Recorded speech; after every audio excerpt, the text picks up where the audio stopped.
ऐसा माना जाता है धरती पर सूर्य, जो अकेला ही धरती के लिए प्रकाश, गर्मी और एनर्जी का सोर्स है, और वैदिक काल के लोगों द्वारा पहचाना गया सबसे पहला देवता भी है। सुनहरे, उजले और आग की तरह दहकते हुए रंग के कारण ही सूर्य को अपना सबसे पहला नाम हिरण्यगर्भ मिला है। हिरण्य शब्द का अर्थ सुनहरा होता है। ऋग्वेद के हिरण्यगर्भ सूत्र के पहले श्लोक में सूर्य को धरती और आकाश को धारण करने वाला बताया गया है, और इसी रूप में उसकी उपासना करने के लिए भी कहा गया है। हिरण्यगर्भ संवर्तताग्रे भूतस्य जात पतिरेकासीत सदाधार पृथ्वी द्यामुतेमा कस्मै देवाय हविषा विधेम। ये सूत्र श्लोक ब्रह्मांड के उत्पन्न होने की कहानी कहता है। वेदों में यही पहली बार हिरण्यगर्भ शब्द का इस्तेमाल हुआ है, जिसका अर्थ है ब्रह्मांड रूपी अंडा। ये श्लोक कहता है कि जब कहीं पर कुछ भी नहीं था तो जीवन एक अंडे नुमा पिंड के भीतर था। ये श्लोक बिग बैंग जैसी थ्योरी का भी संकेत देता है। इसी पिंड में विस्फोट से ब्रह्मांड के सभी तत्व बने। धरती, जल, अग्नि, आकाश और वायु के ही साथ साथ चंद्रमा और सूर्य। ये भी बड़ा दिलचस्प है। सूर्य देव का जन्म कैसे हुआ?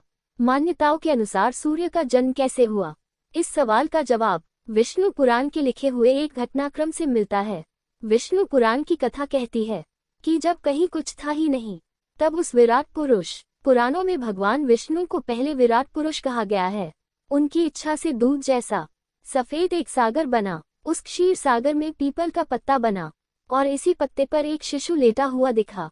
ये शिशु अपनी ही इच्छा से विकसित होता गया और पूर्ण पुरुष बन गया। उसके 4 हाथ थे और सिर पर नागों की छाया थी। उस विराट पुरुष ने आंखें खोली तो नेत्रों से निकला प्रकाश सूर्य बन गया। मन से बना चंद्रमा, कानों से ध्वनि और उसकी सांस लेने की इच्छा के कारण ही ब्रह्मांड प्राण वायु से भर गया।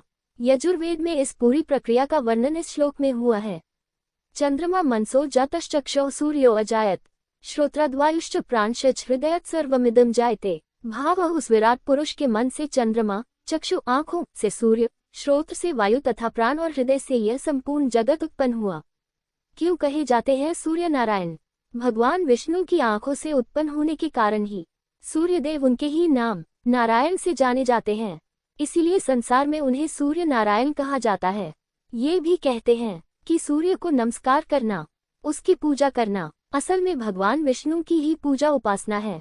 आकाशात् पतितो यथा गच्छति सागरम सर्वदेव नमस्कार केशव प्रति गच्छति।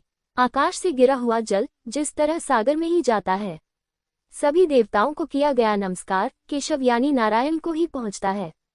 इसके अलावा ब्रह्म पुराण भी सूर्य के शक्तिशाली प्रभाव और उनके ऐश्वर्य को स्वीकार करता है।